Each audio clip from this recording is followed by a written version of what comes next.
Les jeunes de 9 à 16 ans ont participé aujourd'hui à une compétition de robotique à Sydney. Ils ont mis 3 mois pour préparer le robot et espèrent disputer le concours international. Sébastien Rosenfeld et Thomas Quinet ont rencontré ces passionnés de technologie. 3, 2, 1, c'est parti. Un robot et un programme informatique. 13 équipes s'affrontent pour une place en finale pour la prestigieuse First Lego League. 2 minutes 30 pour réussir des épreuves d'adresse sur le thème de l'eau. Romain, 13 ans, vient d'Oderghem.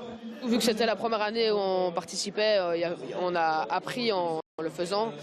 Donc je trouve qu'on s'en est quand même bien sorti. Âgés de 9 à 16 ans, ces jeunes francophones participent à la 2e édition de ce concours de robotique.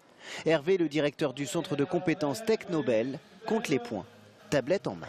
Lego nous fournit une application avec des termes bien précis. Ça repose sur les éléments visuels du tapis. Quand une pièce tombe, elle doit bien être entre 2 couleurs ou dans des lignes bien définies. C'est le nombre de gouttes d'eau qui tombent.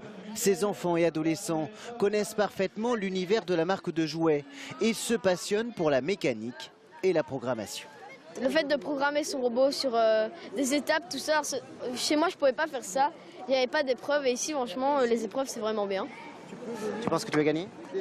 Pas sûr, mais on peut toujours espérer. L'enthousiasme n'est pas tout, il faut aussi être créatif sur la problématique de l'eau. Cette équipe propose un système d'arrosage robotisé intégrant l'énergie solaire. On va dire que c'est à peu près infini tant que le robot charge, il ne s'éteindra pas, donc la plante pourra être alimentée.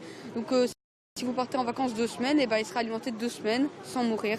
Ludique et pédagogique, cette compétition permet de créer des vocations. Les talents de demain sont déjà là. Toujours à propos de technologie, 14 entreprises wallonnes ont participé au salon CES de